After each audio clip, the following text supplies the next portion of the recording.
Olá! Hoje a gente mergulha nos números mais recentes do Vinci Shopping Centers, o VISC-11. Temos aqui o relatório de junho de 2025. Exato. A ideia é extrair os principais insights, né? Ver como o fundo está performando e comparar um pouco com maio para pegar as tendências. Perfeito. Então vamos direto ao que interessa primeiro, para muito cotista. Os rendimentos. Como ficou a distribuição em junho? Então, em junho, o fundo anunciou 0,81 por cota. 0,81. Um pouquinho acima de maio, que foi 0,80, certo? Isso, um leve aumento. Mas olha que interessante. O resultado que o fundo gerou mesmo em junho foi de 0,71 por cota. Ah, então, peraí. Ele distribuiu mais do que gerou no mês. De onde veio essa diferença? Veio do resultado acumulado. É uma reserva que o fundo tem. Com essa distribuição, essa reserva ficou em R$ 1,01 por cota. Então ele tem um fôlego aí, uma gordurinha para queimar, digamos assim. Mas é algo para ficar de olho, né? Com certeza, mostra que a distribuição atual está um pouco acima da capacidade de geração de caixa do mês. A reserva ajuda, mas não é infinita. Certo. Mudando um pouco de assunto, mas ainda falando de valor, como o mercado está vendo o preço da cota, o famoso PVP? Bom, em junho, a cota fechou a R$ 102,83 no mercado. O valor patrimonial por cota era R$ 123,95.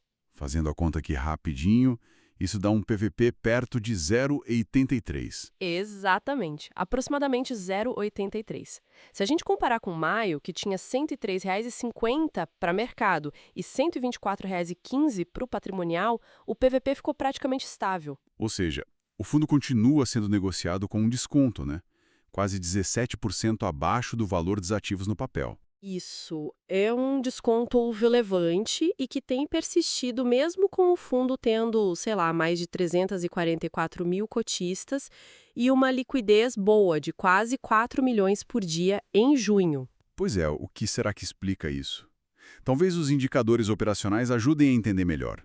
Como foi a atividade lá nos shoppings? Boa ideia. Os dados mais recentes que temos são de maio e a comparação é sempre com o mesmo mês do ano anterior, maio de 2024. E o que eles mostraram? Alguma melhora? Sim, olha, os números foram positivos na comparação anual.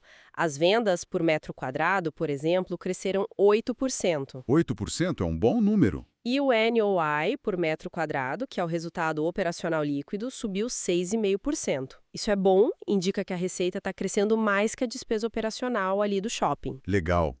Isso veio de loja nova ou as lojas que já estavam lá estão vendendo mais, alugando mais caro? Ótima pergunta. Os indicadores de undécimas lojas respondem isso. O SSL, que é o aluguel mesmo às lojas, aumentou 7,3%. E o SSS, vendas mesmo às lojas, subiu 5,4%. Ambos comparados a maio de 2024. Então, sim, tem crescimento orgânico aí. Entendi. Então a operação parece estar rodando bem. E a ocupação? Inadimplência? Como ficaram esses pontos? Também vieram bem. A taxa de ocupação em maio fechou em 94,5%. Foi um pequeno aumento, 0,7 ponto percentual a mais que em maio do ano passado. Quase lotado, então. E a inadimplência? Controlada? Bem controlada. A inadimplência líquida ficou em 1,4%, praticamente estável em relação ao ano anterior e é um nível baixo. Até o fluxo de veículos aumentou um pouquinho, 1,4%. Parece um cenário operacional bem sólido, de fato. Voltando um pouco para a parte financeira, como ficou o balanço do fundo em junho? Endividamento, essas coisas. Certo. O patrimônio líquido no final de junho estava em 3,57 bilhões de reais. Isso dá aqueles R$ 123,95 por cota que a gente falou. Um pouquinho menor que em maio, né? Isso, uma leve redução. As obrigações financeiras, a dívida bruta, digamos, somavam 530,6 milhões de reais. Também um pouco menor que em maio. E a relação dívida sobre patrimônio, que o pessoal olha bastante. Calculando aqui, ficou em torno de 14,8% em junho. Era 14,9% em maio. Então, bem estável e num patamar considerado saudável historicamente. Então não parece ser um fundo super alavancado. Não. E se a gente tirar o caixa e as aplicações financeiras dessa dívida, as obrigações líquidas caem para 269 milhões de reais. Um nível bem administrável. Ok.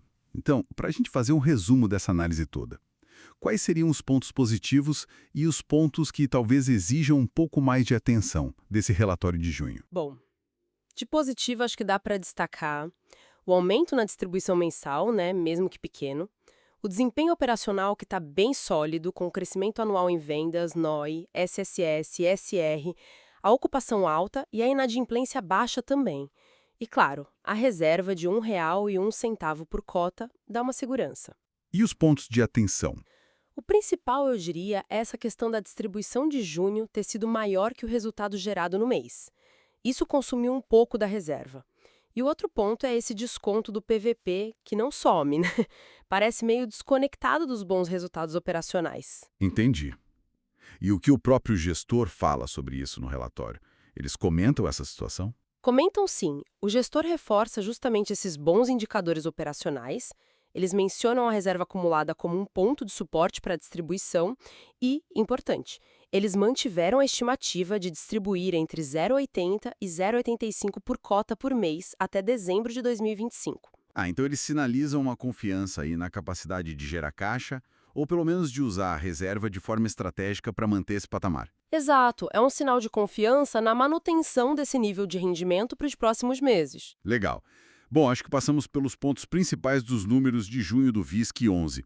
Vimos esse crescimento operacional consistente ano contra ano, uma distribuição que continua elevada, mesmo que usando um pouco da reserva agora, e um endividamento que parece bem controlado. É isso aí. E fica talvez a reflexão final, né? Por que será que o mercado continua a aplicar esse desconto de quase 17% no PVP, mesmo com indicadores operacionais tão sólidos e essa capacidade de distribuição que o fundo tem demonstrado?